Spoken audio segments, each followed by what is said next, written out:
dibuat oleh pihak berkuasa. Terima kasih, Tan Sri Ketua. Terima kasih. Silakan, Yang Amat Menteri.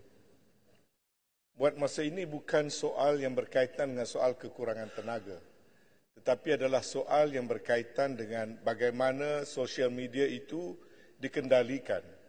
Misalnya penyedia-penyedia perkhidmatan berpangkalan di luar negara dan mereka yang mempunyai hak untuk menurunkan atau tidak menurunkan posting-posting yang berbaur penghinaan. Sementara kita pula tertakluk kepada proses undang-undang yang tertentu. Kerana perlanggaran itu kebanyakannya apabila ianya bercanggah dengan mana-mana provision di bawah penal code ataupun akta hasutan, maka proses penyiasatan dan due proses yang lain perlu dilakukan. Jadi proses ini yang biasanya mengambil masa yang panjang. Sehingga kini beberapa tindakan telah pun diambil. Misalnya sehingga Oktober 2021, 10 kertas siasatan telah dibuka oleh SKMM dan satu daripadanya telah pun didakwa. Jadi proses ini yang memakan masa yang agak panjang kerana kompleksiti perkhidmatan dan internet termasuk dalam posting di Facebook dan juga akaun-akaun dia kendalikan daripada platform di luar negara. Terima kasih. Yang Amat Kepala Selangor. Terima kasih Tan Sri.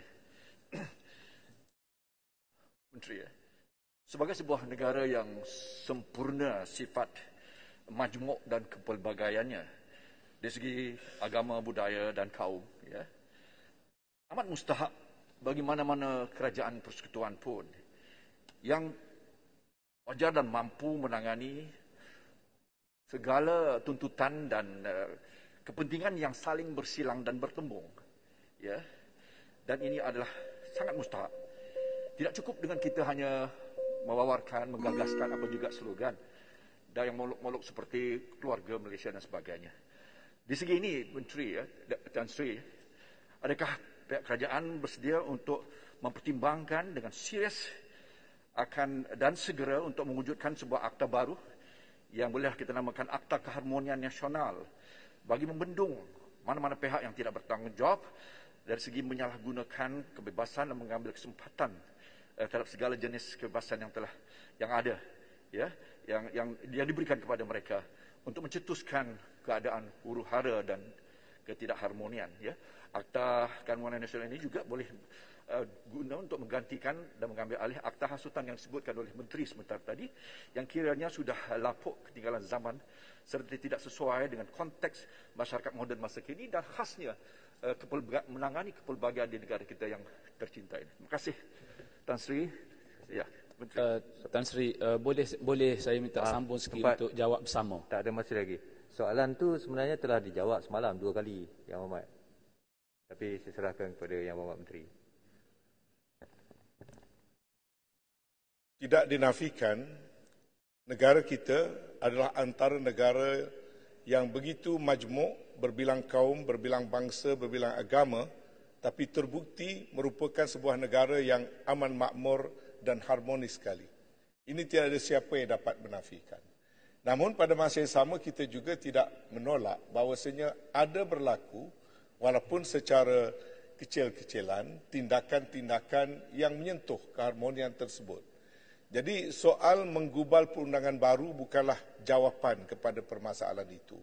Advokasi dan juga usaha-usaha yang berterusan untuk mendorong dan menggalakkan rakyat supaya mengamalkan sikap-sikap dan nilai-nilai yang bersesuaian dengan sebuah negara yang berkepelbagaian kaum, agama, adat resam dan sebagainya. Budaya ini sebenarnya telah kukuh terpahat dalam negara kita dan tidak boleh dinafikan. Cuma langkah berterusan adalah untuk menerapkan lagi dan mengukuhkan lagi nilai-nilai saling menghormati atas kepelbagaian dan tidak membangkitkan perkara-perkara perkauman, menyentuh soal-soal kedudukan raja-raja dan juga soal agama dan sebagainya. Sebab itu, pelaksanaan dan penguatkuasaan berterusan adalah penting dan kerajaan ingin menegaskan sekali lagi bahawasanya tindakan akan diambil dengan tegas terhadap mana-mana pihak yang menghina mana-mana agama.